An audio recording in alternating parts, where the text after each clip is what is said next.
Good evening, and welcome to this special episode of Konnekt Live that is happening on a Thursday evening. Yesterday, due to unavoidable circumstances, we were not able to broadcast Konnekt Live to you guys. But anyway, leo tuko ndani kabisa, and we are right on time. So I can see there are some people who have already joined the live. We have Tricky 5B saying hi sir. How are you? How are you doing? How was your Wednesday? How was your Thursday? It's been a really busy week, and I'm starting off with some very interesting news for you guys. You noticed that on Monday we didn't have content. That's because next week we are coming together with the 96 Lost. Yes, done of 96 Lost to bring you a very interesting episode. We'll be driving in a forest, and we'll be driving two very interesting cars. So stay tuned for that. This is a new collabo between Auto Konnekt, that is Eric Wakabi, and 96 Lost. So lina itakuwa mwecheche. I thought it's very important that I let you know. We're going to have the first intro maybe on Saturday morning on our socials. Eric Wakabi across all social media platforms, and 96 Lost across all social media platforms. So we have really taken some time to restructure the content because we want to bring you action-filled content. Hataki kusimama tu tuongee kuhusu gari. We want to push these cars to their limits. So you'll be seeing once or twice in a month, you'll be seeing Eric Wakabi or Auto Konnekt collaborating with 96 Lost for those action videos. So it's a collaboration that we are beginning, and we are sure it's going to be quite interesting. Also, last weekend we had Mad for Fun 4x4. Probably one of the most interesting events, an event that you cannot afford to miss. So those are just the highlights of the week.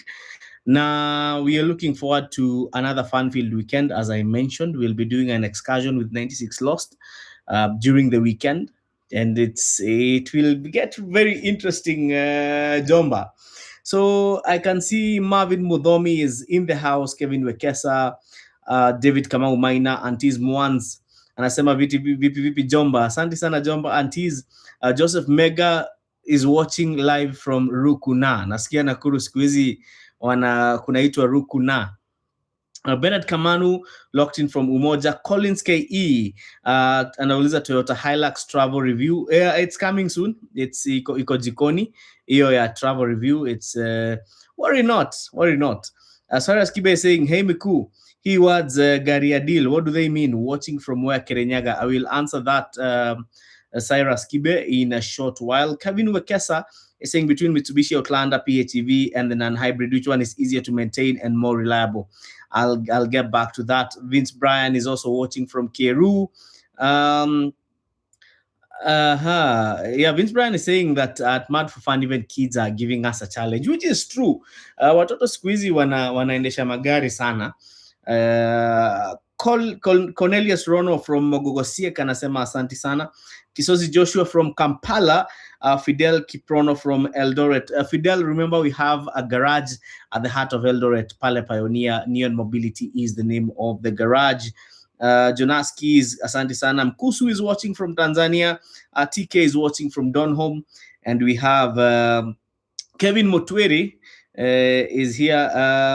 Collins is saying, is the new travel worth the price considering it's a heavy facelift? I'll get back to that in a while, Collins. So now that this marks the start of the Q&A session, and I'm really excited to start it off with the first question. Cyrus Kibe was asking, Gari deal, what does that mean? So Gari deal in Kenyan terms basically means a car that is being sold, a good car being sold for a price that is below the market price. And this is mainly because either a desperate sale or a repossessed vehicle, or somebody who wants to leave the country in a hurry, plus other circumstances. So Gari deal is basically a car that is selling for lower than the market price. That is what the words Gari deal mean. Kevin Wekesa is saying between Mitsubishi Outlander PHEV non-hybrid and the non-hybrid one, which one is easier to maintain and more reliable? Well, that's a very, very, very good question, and this is because it's kind of a double-edged sword. So the PHEV has two major advantages. One, the PHEV has very good fuel economy and very good power. Secondly, the PHEV has a better gearbox compared to the one on the non-hybrid one, because the non-hybrid one is they share it. It's actually a Jatco CVT transmission that is shared with the Nissan X-Trail, and that presents a challenge in its own.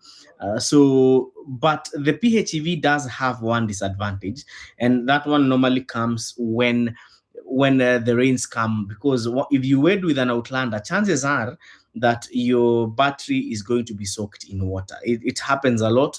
There are guys who had come up with an innovation of wrapping the battery, the area around the battery with just adding an extra layering that prevents water from seeping in. But that has been a common problem across Outlanders whenever it rains in Nairobi. So that is the only problem I can say is with the PHEV. But mechanically, well, electronically, it's more complex, but I would say it has a more reliable transmission compared to the non-hybrid one, and it is more economical as well and more luxurious. We proceed on. So Vince Bryan is saying, "Hi, Wakabi, watching from Keru. Very interesting, mad for fun. Even kids are giving us a challenge." That is very true. We proceed on to the car verdict, saying, "Hi, Eric. How do wheel spacers, not suspension spacers, affect the vehicle handling? Once, does it cause under or oversteering? Any other advantage or disadvantages of the same?" So wheel spacers, what they'll do, they are good for giving a slight offset to your tires and having an aesthetic appeal when it comes to how the vehicle looks like from the front, from the back, or from the side profile. I would say wheel spacers come in handy when you want to put in bigger wheels, or not bigger, but wider wheels, to prevent them from rubbing. Apart from now the aesthetic appeal, it can prevent the bigger wheels from rubbing the wheel arches. But what wheel spacers do, if they are not put in professionally, they will cause much more stress on the suspension and especially the steering components of the car. What this does, you might notice that your suspension might wear faster if you do not upgrade the suspension components as well.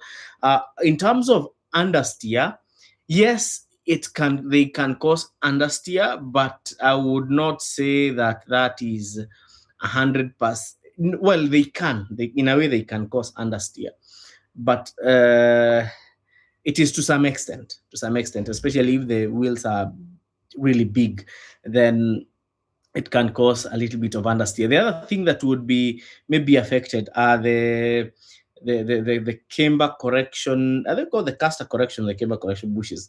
Those ones, they are also affected greatly. So that's why I've tried to say it in a nutshell that overall it will increase more stress on the suspension components. But if they are put in professionally with the right materials, with the right dimensions, then they might serve a purpose.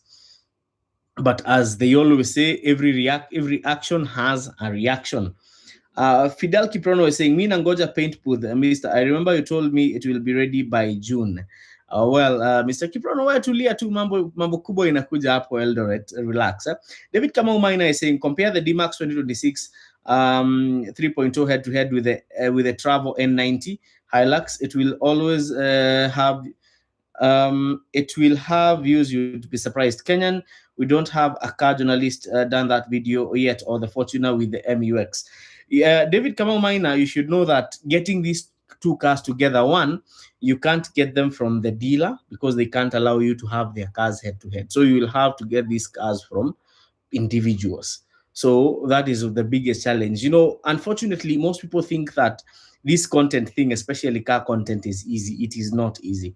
The moment you see somebody reviewing a car, know that there is a lot that has gone into it. So it's not atiwe Isuzu tupatie gari, Toyota tupatie gari. No. And in fact, Toyota Kenya, Toyota by Sifao is is yet to launch the N90 officially, so that would also create a little bit of a hitch. So yes, in Australia they're able to do that because I would say their dealers are more open-minded. They have more resources, so sometimes they really do not mind that. In fact, in Australia, once in a year, they normally compare all the double cabs from the dealers who are selling the cars there locally, and the dealers don't have a problem with that. But in Kenya, it will take more years for that to happen.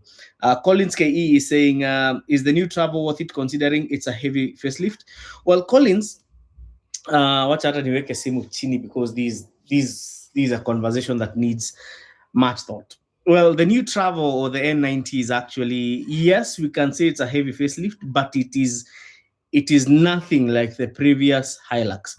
It might have the same engine, the 2.8 GD, the GD6, and the GD6 will be used in more Toyota models. They are not discontinuing it anytime soon because it's one engine that Toyota has really worked on, and it's almost getting into the perfect zone. It has the power, the fuel economy, the thermal efficiency, and most importantly, in this modern day and age, it has very good emission ratings. And the 1GD and the 2GD, the GD6 family of engines, GD6 means global diesel 6. They are probably allow me to put it this way because I don't want to be misquoted. They are probably the most reliable engines after the modern diesel engines after the 1HZ. Yeah, so that's why they are being used in the Land Cruiser, in the Hilux Champ, in some US spec, also in the Prado. So we'll see it around for quite some time. So I was talking about now the N90, the new Hilux. The gearbox is a bit more intelligent compared to the one we had on the previous generation Hilux, the 8th gen Hilux. In terms of the chassis, yes, Toyota retained the IMV chassis, which is a ladder frame chassis. In fact, the only common thing between the current new Hilux, the N90, and the older one is the chassis. And even the chassis is quite different. Yes, both are on the IMV platform, but the one on the N90 has been reinforced. It's now more rigid, and it's if you drive the N90, the travel, you'll feel the difference. The interior resembles that of the J250. Those of you who follow me on social media may have seen. So the other thing that has increased on that, has been improved on that Toyota, is the safety wise, also the comfort. And now you have reduced noise, vibration, and harshness on the new Hilux. So the back seat is also better, I can say, but that is dependent on the model you're buying, because like the one I got to interact with at KDG Imports, that's a Hilux, that's an overland trim. So the overland trim, remember, it has a few different design cues from the basic trim. So those are some of the things to note about the new Hilux. We can't say it's a heavy facelift. No, it's actually quite different. Even the tune of the engine, the way the gearbox shift, you'll feel so many differences if you get into that car and start driving it. So I can confidently say that it's not a heavy facelift. It's actually a significant improvement of the previous Hilux. Also, note that they do not share the suspension. There are a few tweaks on the new Hilux that will mean that it has a specific suspension setup to the N90. So it's not a heavy facelift. The other thing is Toyota has, maybe if you guys are avid readers, read a book that is called The Toyota Way. So this book talks about how Toyota bases their how they base their production philosophies. And one of them, they have something called QDR. QDR means quality, reliability, and durability. That is one of the principles of their design work. Secondly is Kaizen, continuous improvement. Then the other one is combining human workmanship and robotics. So they give their cars the human touch and also a touch of technology. So that's why Toyotas, even 100 years from now, will still be reliable. because of their production philosophies. So it was, and the reason why, by the way, now that after you for us to end up on the Hilux, the reason why Toyota decided not to do a full redesign and probably employ TNGA on the Toyota Hilux, there were actually some things they considered, and I have really read diversely on the new Hilux. And according to the Toyota design team, the reason why they never did a full redesign of the new Hilux was because, one, the payload. If they employed TNGA on the new Hilux, it would be heavier, and that would affect the payload. And maybe in Kenya we don't really care about payload, but in markets such as Australia and South Africa, that is something that is really, really, really of interest. And that's why you can see there has been a problem with the J2s because of the same thing. The second thing why they didn't do a full redesign was because of price. If they employed TNGA on the new Hilux, then the new Hilux would end up being very, very, very, very expensive. So it's these are some of the things why Toyota decided to retain the IMV platform on the new Hilux for the next couple of years. And one of the most interesting things about the new Hilux is that it provides a hybrid option, although it's a mild hybrid, and also a battery electric Hilux. Yes, so there is an electric Hilux, and it's quite interesting to talk about it. And this is because when the BZ4X was launched in Kenya a month ago, I had the chance to really interact with the engineers and the product trainers. There is something that is on the BZ4X that is the BZ4X that is still on the Hilux, and that is their cooling technology. This means that the Toyotas are not susceptible to heat soak, and also their four-wheel drive technology. Well, BZ is a Toyota name that means beyond zero. So even the new battery electric Hilux is part of the BZ series of vehicles, the beyond zero emission category. But we'll create another day ya kuongea hii story, because nikianza kuongea kuhusu this new Hilux, I'll talk about it and talk about it and talk about it, because I have loved the new Hilux. I know people are saying it doesn't look good, it doesn't, sijui haikai poa, sijui it looks alien. No, but I actually love the new Hilux. I don't love it because of how it looks, but listen, in the next few years, that look is going to grow on you. In fact, if you get to interact with it and drive it, you will love it. And if you read about the technology around it, you're also going to love it. So wacha tuendele. John Moy is saying, hey CK, Moy here, tuned in as always. What's your take on the BMW X5 Gen 1? BMW X5 Gen 1, in my opinion, it might not be the most fancy X5, but it was probably one of the best because it can withstand some abuse. Yeah. So that's all I can say. But if you're not a BMW purist, don't buy it as locally used. Sababu unaweza nunua gari imechokozwa. Okay. Hey Mr. CK, umekaa kwa kona ya screen kama driver wa LHD. Nimekaa kwa kona ya screen kweli? I think ni positioning tu. Leo si mnaona hatuko maskani, leo tuko kijani.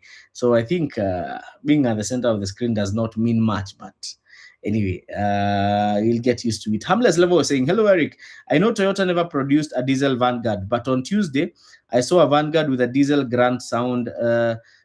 Could never be, could there be an engine problem with it? Yes, Harmless. Toyota never produced a Vanguard with a diesel engine, but they did produce a RAV4 with a diesel engine. What generation? Yes, they did have a RAV4 with a diesel engine. So I know the RAV4 and the Vanguard, they are wanakwanga quite related. So could be, most likely that 2AZ had a problem because we didn't have Vanguards that were diesel.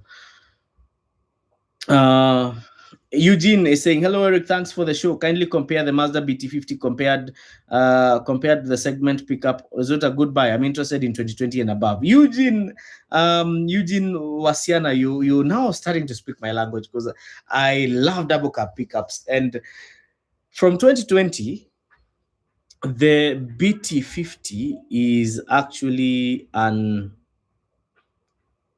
Okay, I have to explain this whole love affair between these three pickups: the Ford Ranger, the Volkswagen Amarok, and the Isuzu D-Max.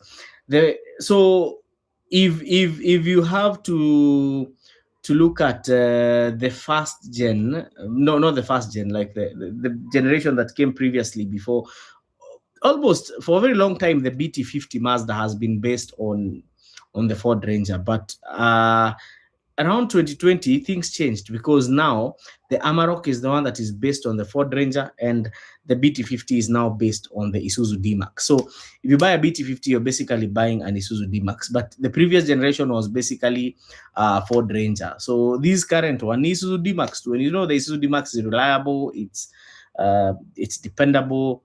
So it's a D-Max with a Mazda badge, and Mazda has continued to borrow platforms and powertrains for their pickups, the double cab pickups, because it's too expensive for them to design a new double cab pickup from scratch, and that's because they are very busy designing crossover SUVs, the CX-30, CX-60, CX-50, CX-90. They are just so there's so much going on at Mazda that they might not have the time to design a pickup from scratch. So they just took an Isuzu platform and decided, hey, let that be a BT50. And then since now the Volkswagen Amarok, Ford got jealous and decided, hey, why don't we just make the Amarok a Ford Ranger? So one thing I normally say about the Amarok is I would prefer the first gen was a pure Volkswagen, and I really hoped that even the second gen would be a Volkswagen because, well, it lost some of the grant it had. Although even the first Gen Amarok had some fallbacks that we'll talk about in another show. But I was really hoping that the second gen would be a pure Volkswagen, not just a Ford. So if you think of buying the BT50 2020 and above, that's an Isuzu D-Max, and it's a good vehicle to have. Ngugi James is saying, Eric, kuna Crown Hybrid iko market 600k but engine haiko. Would you recommend buying and then change from hybrid? So Ngugi James, 600 for a hybrid Crown is actually a very good price point. But I would not advise you to change it from hybrid because you'll be doing a lot of work and it will not make economic sense. So just buy it and just keep the hybrid drivetrain because it will save you some fuel. And Toyota has some reliable hybrids as well. Tuendelee. David Kamau is saying, what would you say is the reason why four-wheel drive enthusiasts swap for JJ1 in 4x4 builds, leaving the 1KD behind? It cracks piston and cannot embrace higher tunes like the 4JJ1. Well, David Kamau, the 4JJ1 is a very robust engine. It is designed to be a commercial engine. So with that, it can withstand quite a lot of abuse if you compare to the 1KD, irrespective of the 1KD being commercial. Now, the 4JJ1 is a hardcore block. It's really hardcore. And yeah, that's why, but that is enthusiasts elsewhere, not in Kenya. In Kenya, we are not very open to Isuzu swaps. We are mostly open to Toyota swaps. But elsewhere, even in Thailand, 4JJ1 is actually a respected motor. And that's because it is designed, or rather it's built on a commercial platform. So that's why it can withstand a lot of abuse, a lot of tunes, a lot of power. It's basically like the 2JZ of diesel engines, because you can tune it to infinity and it will still run robustly. Vince Bryan saying, I have the following bank repossessed cars for a while. Now, I have been following bank repossessed cars for a while. Are they worth buying since most of them have good deals? Well, Vince, actually that is Vince Bryan. So bank repossessed cars. Let me tell you something about bank repossessed cars.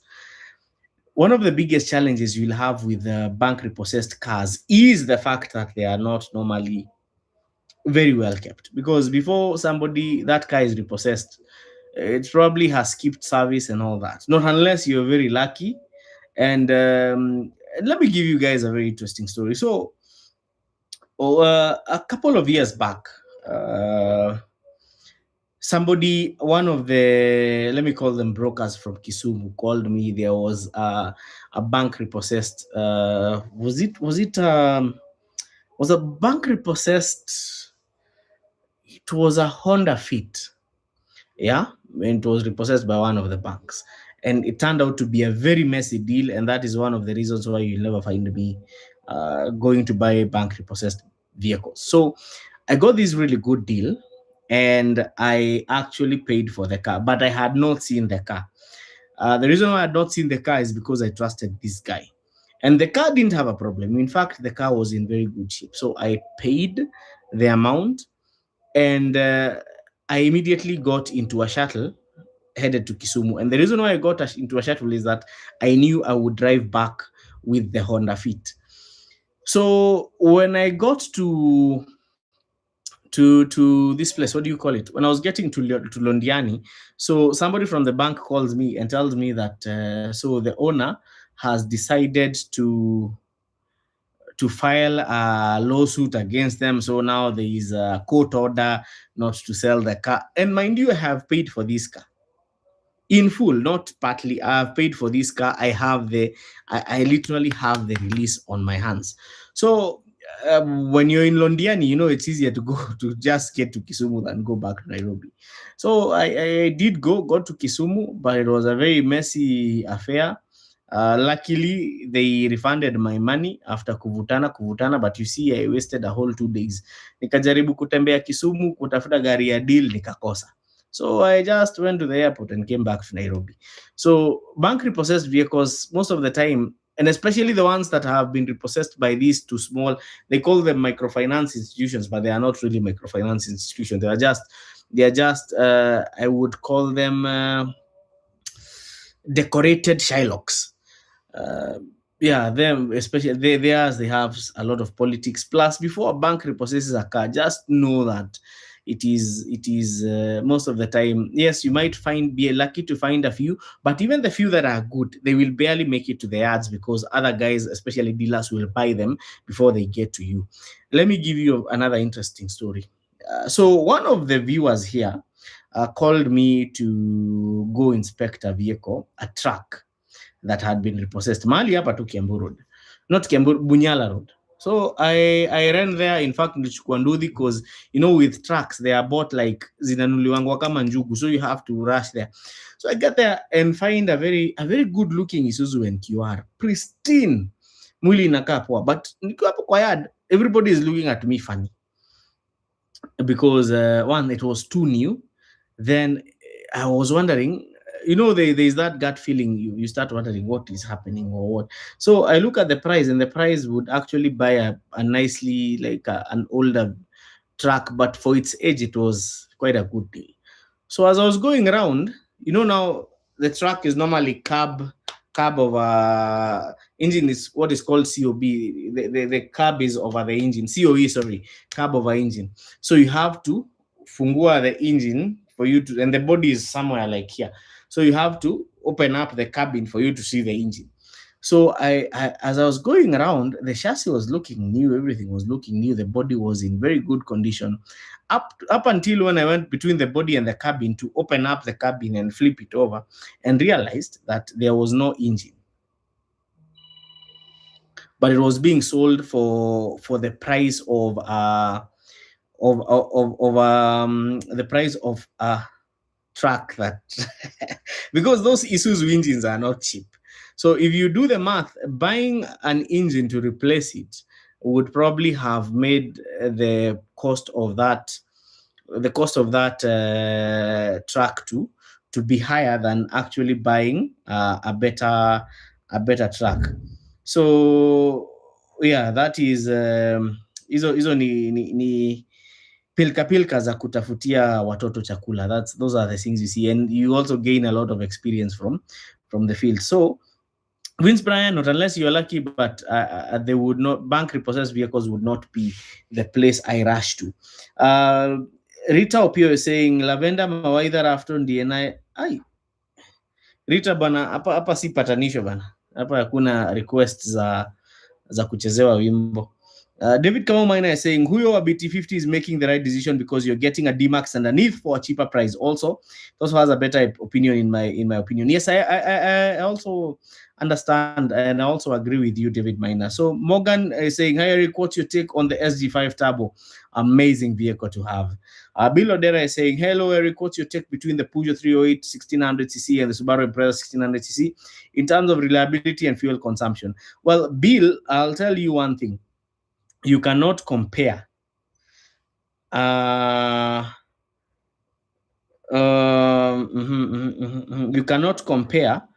you cannot compare the Impreza to the Peugeot when it comes to fuel consumption. The Impreza will definitely consume more. The Peugeot 308 is more refined if you compare it to the Impreza, and you know those Impreza one, they have the 308 has a superior gearbox, 6-speed torque converter auto. The Subaru Impreza, the 1600cc, is very sluggish, and the fuel economy you cannot match. So the 308 is actually a better buy if you're looking for style, if you're looking for a car that is a little bit more responsive.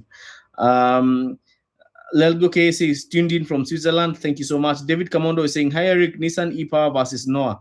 Recommended site to import used tractors from the UK. David, I don't have any experience with importing tractors, so Apo Siko. Then e-Power versus Noah. Why would you talking about the Serena e-Power? If it's the Serena e-Power versus the Noah, well, I would say depends on which job you're using it for. David Kamoman is saying Toyota is fishy. They didn't use TNGA platform on the Hilux not to affect the payload. While you can tow 3.5 tons as the brochure promises, you're only left with 55 kgs. Adults weigh more. David Kamau Minor, I don't 100% agree with you, because if you look at if you're looking at having a new platform like TNGA, you need to understand, first of all, what it would have meant, how the Hilux would probably look, how much it would weigh, because of the various add-ons that TNGA would have brought. And you see, forget about the towing, because not all markets are into towing. Towing is mostly in SA and in Australia. But in most of the other markets, towing is not really a big factor. So they have to look at the payload that not towed, but the hauled, the amount of weight that you'll have in the tab. Because I don't think towing, not unless you're in Australia, is a deal breaker.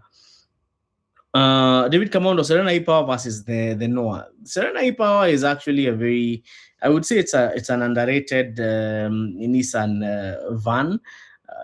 But yes, and never confuse the Serena e-Power with the S hybrid. The S hybrid is trash, and I'm never afraid to say that. It has a very, very, very bad gearbox. So the e-Power, it has a 1200cc generator. It has an electric drivetrain. It's really fun. It's really responsive. It's really comfortable, especially if you get the Highway Star.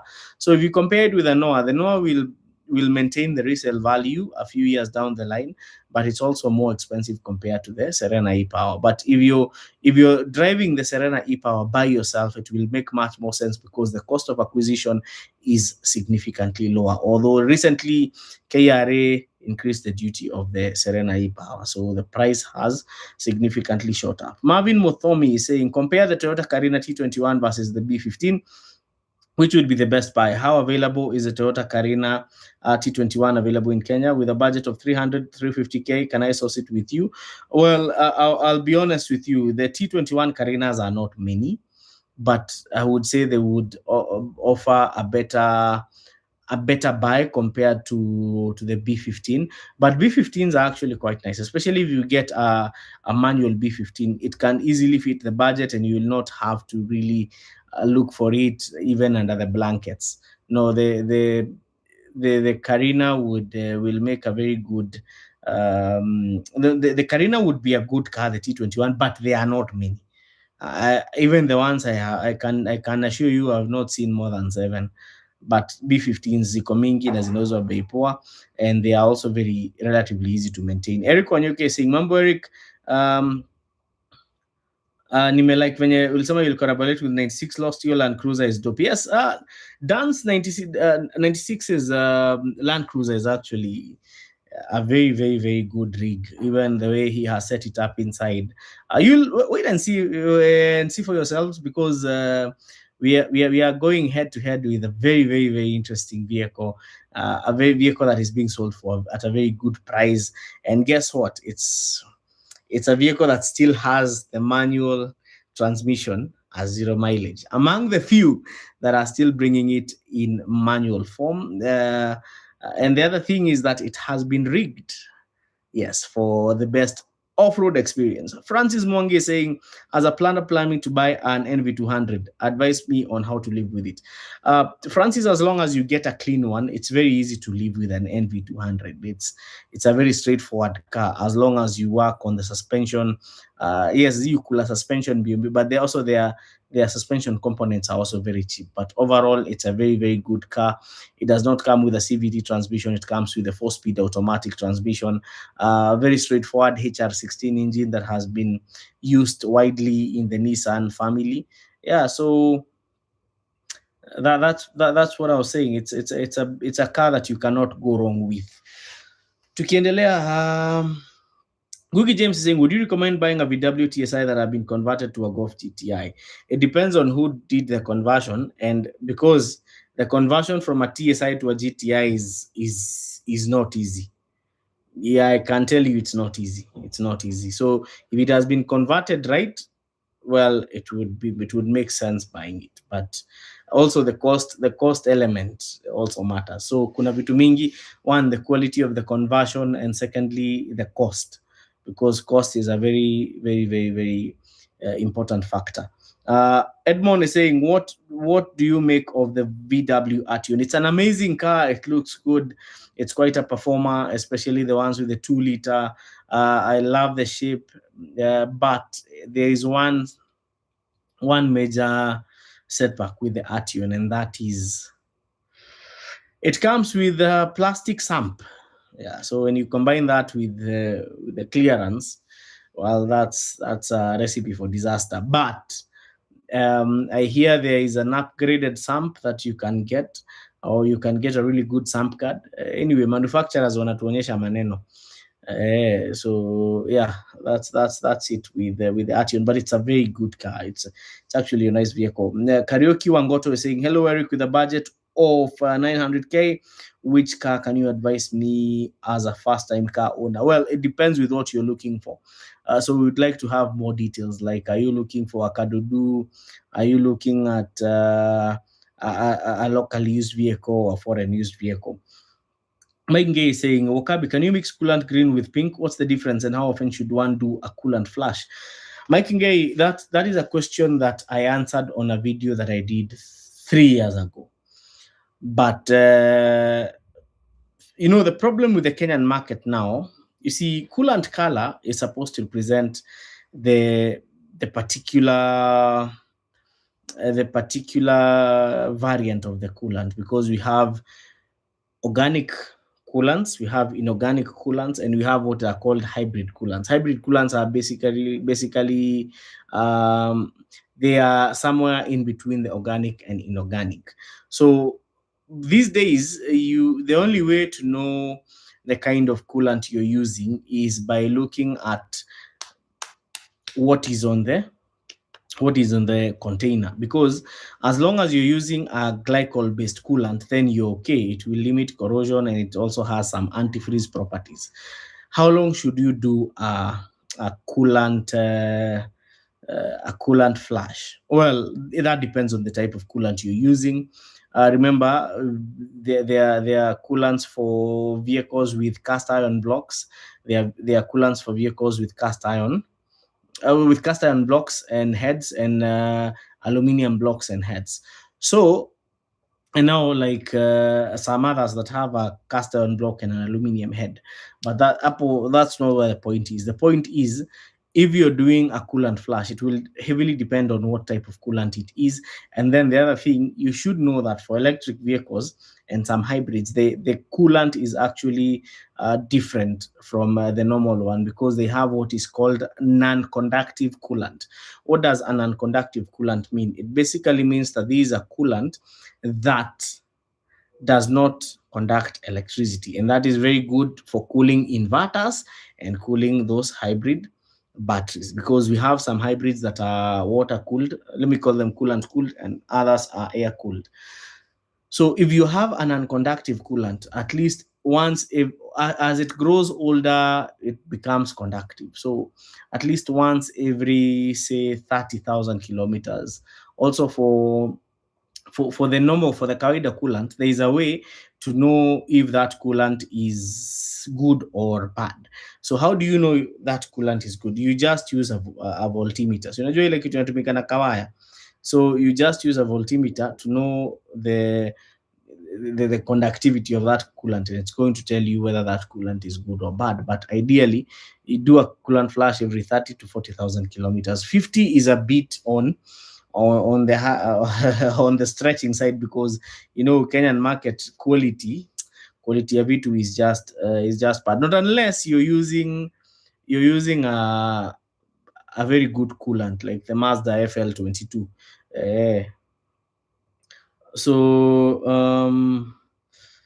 Let me continue. Well, Frederick Omondi is saying, my 1NZ FE engine needs a timing chain kit replacement. I have been advised to buy an engine instead of going to the fixing routes because itakuwa na mashida mingi. What's your take? No, if you get a good mechanic, kwani changing the timing kit ni kufanya nini? See, timing kit is basically the chain, the guides, the tension, and the tensioners.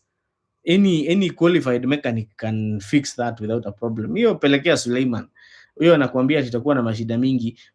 Mashida gani? Because anyway, ama kama utanunua ingine unipatie hiyo 1NZ, I'll fix it myself, because it's I would say it's not very good to tell somebody ati itakuwa na mashida gani. Changing a timing chain itakuwa na mashida gani? Surely. Gerald Michael is watching us from Uganda. Ngugi James is saying, between buying a car or taking a loan to buy a car, ni gani haitasumbua? Ngugi James, that depends on your cash flow. David Kamamoina is saying, how would you compare the NQR for HL1 with Kanta for M42? Naonanga Kanta huchapa haraka na walijaribu kwa matatu.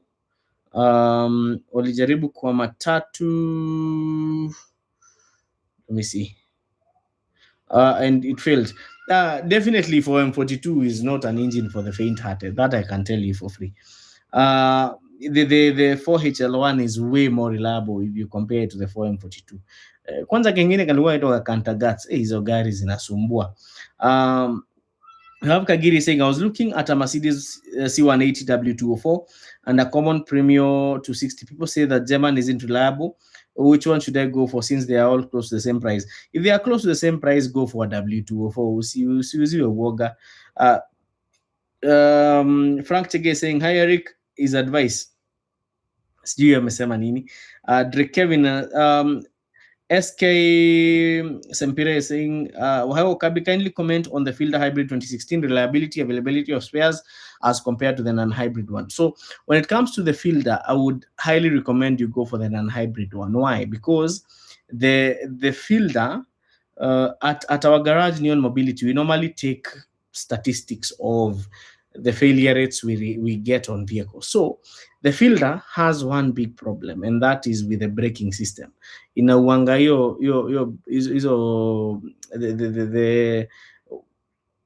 the hybrid one really malizas the let me call it the braking mechanism, and it's quite expensive because it's around 90k, and also it registers a higher failure of the hybrid battery replacement. So for the Fielder, if it was a Honda Shuttle, I would say go for hybrid.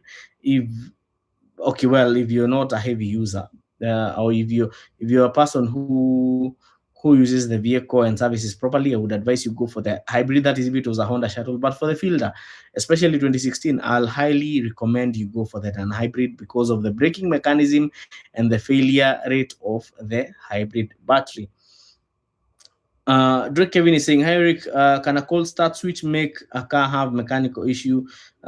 It's a Toyota 1999 model. Why would you need a 1999 models? Why would you need to have a cold start switch?"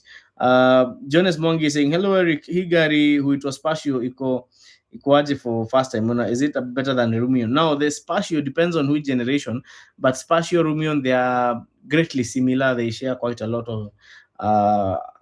a lot of components, but I would say the Rumion is bigger, it has more space, and I would say it looks kind of better than compared to a Spatio. How reliable is the BMW X1? Is it advisable to buy a locally used one? I always say not unless it's from somebody you know. I would highly discourage buying a locally used BMW X1. Not unless you have gone with somebody who understands a BMWs very well, and they have given you a clean bill of health for that vehicle. And this one is saying, now that you talked about overlanding, Toyota made a competitor to the Jimny, the Land Cruiser FJ. It has a 2TR 6-speed auto. What's your view on it? And this one's, thank you for bringing this up. You see, the new FJ is actually a very interesting car, and it has everything that an off-roader would want. If you look at the FJ and put it head to head with the Jimny, it's bigger than the Jimny, and it still retains a shorter wheelbase, which is good for overlanding and very short approach and departure angles. The choice of engine was quite interesting because we are looking at the old dependable 2TR FE engine. It has 2700 cc's of displacement. It's not very powerful, but it's extremely reliable. So I have not understood why Toyota decided not to give the new FJ Cruiser a diesel engine, but the petrol, I would say definitely it's for reliability. The 6-speed auto, it's specifically for reliability, something you need for off-road. But when it comes to power, that 2TR is not the most powerful engine we know. And we know it for being sluggish when used in the Prado and when used in the Toyota Hiace. And also the Hilux. So it's a bit sluggish, but for the weight of the FJ Cruiser, it actually might be a very interesting engine to have. It's a car that we should look out for. If I was to choose between the FJ and the Jimny, I would go for the FJ, and that is because of the hardiness of the FJ. The way I have interacted with it, it is bigger, it's more spacious, it looks better than the Jimny. The Jimny has a cult following, but in my own opinion, if both cars were going for the same price, I would gladly go for the FJ. Yeah. So Otieno is saying, hello Eric, advice on premium Nyoka, NZD and Corolla 100 as a commuter. So all these cars are very good, but it narrows down to what are you looking for? Because you see, out of these three cars, the NZD with the 1500cc one NZ and the 4-speed automatic transmission is the most fuel economical. It also happens to be the newest. The Nyoka is a hardy vehicle, very well built, but now unless you get it in mind, it's aged. Plus the 100 pia ni gari mzuri lakini mzee. So the NZD is actually the most efficient and the newest. So that's why I would tend to go towards the NZD direction. But it might also happen to be the most expensive amongst them, but it is the best choice. Axel Writer saying kuna mrembo aliweka engineer R36 kwa Harrier. Watu ni kama wataki kuipea lifespan, wameamua atakaribishwa kwa Das Auto. No, Itel Writers, funny thing, I have never seen that Harrier on the road after they attempted that swap. Somebody needs to confirm if that Harrier is actually on the road, because that swap, si raisi. Antismo is saying, do you think if Toyota added a diesel and a stick shift, would it be a massive challenge to the Jimny? Well, I want to give some very unpopular truth here. You see, if you want a series of Alanda, yes, manuals are very reliable, by the way. Manuals are very reliable. They are very simple gearboxes. But autos are better. I know people might say contrary, but automatics actually have more torque when it comes to off-roading. And that's why you'll see sometimes if you look at the spec sheet of most vehicles in production of being sold, you'll notice that the automatics normally have more torque compared to their manual counterparts. Also, In as much as we say automatics might be more complicated than manuals, they have less things that would actually break. I would say an automatic is actually an idiot proof gearbox. And this is because you cannot, you even if you are to give a rookie to drive, they cannot burn the clutch of an automatic. So automatics might actually give you a little bit of an upper edge in terms of usability, the torque aspect, and also they you see, you cannot, a computer will always change gears faster than a human. But that is for the newer, and don't misquote me, that is for the newer automatic transmission. For the older ones, well, they were sluggish, they would take time to think. But with the introduction of transmission control modules, automatics have become way more efficient. But if they would give the FJ a diesel, it would now stop competing against, you know why? And I'll tell you why this thing is interesting. If you look at the Prado the Prado generations, they have always had the short wheelbase variants, right? But the J250 did not have a short wheelbase variant. Even the J150 had a short wheelbase variant. For those of you who have never seen, ile three door. So the J250 did not have a three-door variant of it. So guess now which was the three-door variant of the J250? You guessed it right. It is the FJ Cruiser. I know this is an official information I'm giving you, but officially they will not say that. But the FJ Cruiser unofficially is the three-door variant of the Prado J250, although it does not have a diesel engine, but it was brought in to fill that gap, because with the J150 in other markets they got the three-door. J120s they had the three doors. The J250s we did not have a three-door, but we got the FJ Cruiser. So unofficially, that's like the three-door variant of the J250 for the people who love these smaller cars. In fact, it is not a competitor to the Jimny. No, it is there to suit a very different niche of car buying clientele. So I would confidently say that unofficially, it might be the three-door variant, or theoretically, it is a theory that might actually be very close to being true. It's the three-door variant of the J250.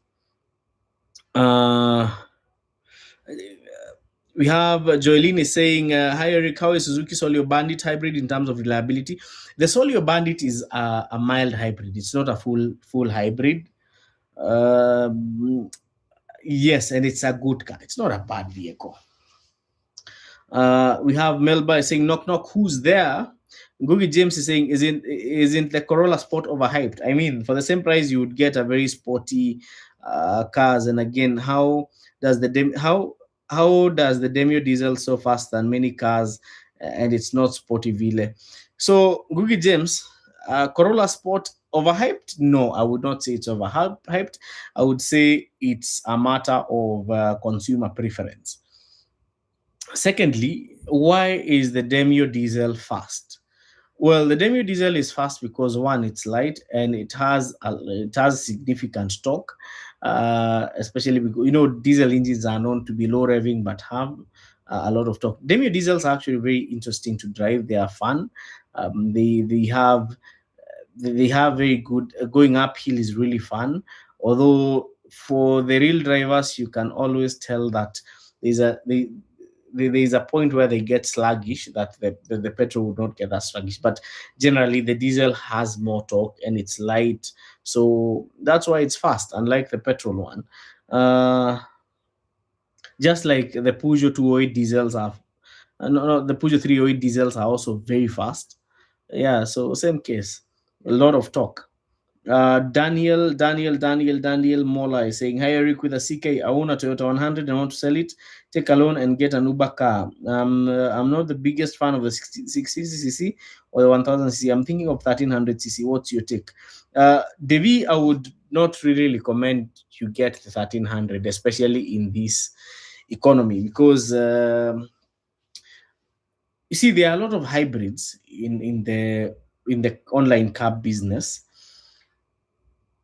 and you're going to have if you have a 1300 and the other person has a 660, unfortunately you're charging the same fare, and all of you are in the chap category. So even if you were to buy the electric, I would think electric would serve you better than even the 1300cc. And if you look at the people who are doing the online cab business, they are really running away from 1300cc vehicles because of fuel consumption. In as much as they don't consume much, if you're in competition with somebody who has a 650cc and a 1300 and a 1000cc, or even a 1000cc hybrid, or a 1200cc hybrid like the e-power, or a 1500cc hybrid like the Honda Fit, you're competing against too much. And you see, before you buy a vehicle for business, what you look at mostly is the recurrent costs. So it's very important that you get to look at that very, very, very keenly. So Daniel Wambo is saying Subaru XV versus Golf on the same budget. Depends on which bike, because see, the XV and the Golf are in very different categories. The XV is a subcompact crossover SUV. It has the advantage of ground clearance and space.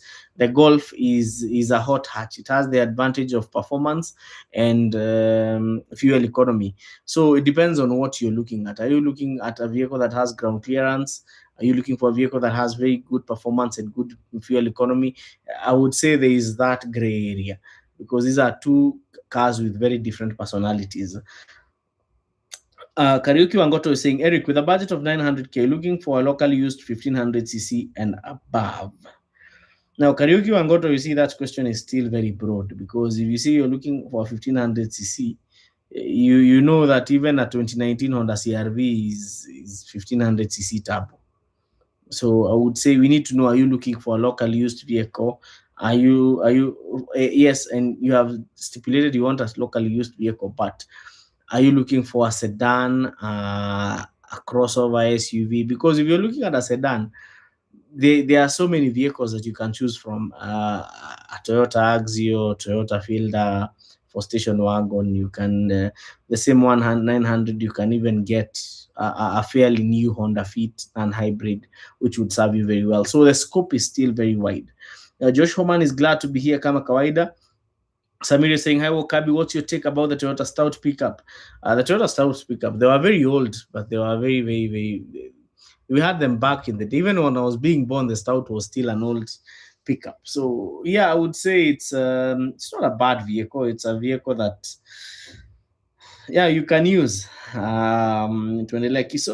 Masood Abdallah is saying, hello Okabi, I'm in love with the NV200 over the Pro Box. As a first-time car owner intending to haul light pharmaceutical products, which engine options would you recommend? If you're going for the NV200, just go for the HR16 1600cc with the RE0 4-speed automatic transmission. That is a vehicle that will serve you very well. In fact, I would recommend it over the Pro Box for your business, because you will carry more cargo for the same, for a vehicle that is probably the same price as a Pro Box. Kisozi Joshua is saying, Eric, comparison between Mazda CX-30 2022 model and the CX-5 2022 model in terms of performance and maintenance. So Kisozi Joshua, there's something I would like you to know. The CX-30 is basically the SUV version of a Mazda Axela or a Mazda 3. The CX-5 is bigger than the CX-30. The engine options are different. I would say then the CX-30 is a subcompact crossover SUV. The CX-5 is a mid-sized crossover SUV. So the engine options are different, I must say, because with the CX-30, the diesel is a 1.8. The petrol is a 2-liter. With the CX-5, you have a 2-liter naturally aspirated, 2.5-liter naturally aspirated, and 2.5-liter turbo for the petrol. For the diesel, you have the 2.2-liter.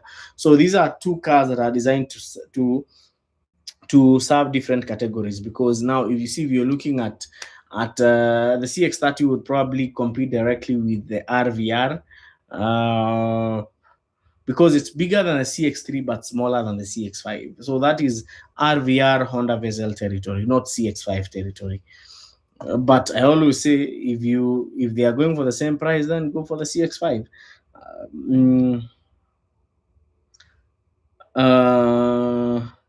Let's continue. Okay, Gerard Michael is saying, "Hey, kindly advice on the 1.5 and 1.8 Lumion. I find their fuel economy similar at getting an upgrade from the Sienta. So why don't you upgrade from the Sienta to the newer Sienta? Because yes, the Rumions are good. The 1.5, 1.8. You might not feel the fuel economy difference in highway, but you'll feel it in town.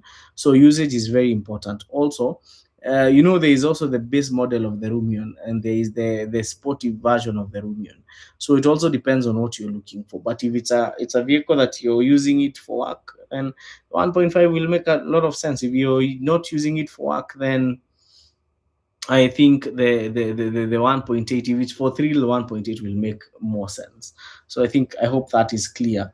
Uh, the Academy is saying, "Hey CK, with a budget of 550 for the first time car, better choice between Impreza or Nissan Tida. I will advise you to go for the Nissan Tida because it's cheaper to maintain. It has a better fuel economy and it's more spacious. And with 550, you'll get a newer Tida than you will get a Subaru Impreza. The Subaru Impreza, yes, eh, and if 550, you're probably talking about a GH2, which might dent your pocket in terms of repairs and fuel economy. So that's why I would opt you go for the Tida direction." Frank Chege is saying, "Hey Eric, please advise me with a budget of 1.7, which is the best wagon one can take. Fuel consumption and reliability. Fielder X, Peugeot 308, Go variant, any other option, 2017, 2019. So I don't know why you've put an X. If you're comparing between the Peugeot 308 and the Golf variant, I would opt you go for the Golf variant. It presents more value."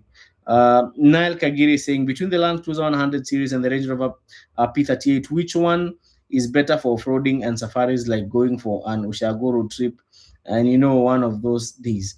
Uh P38s mostly came with with either a 3.9 liter V8 or a 4 liter 4.5, 4.5 or 4 liter.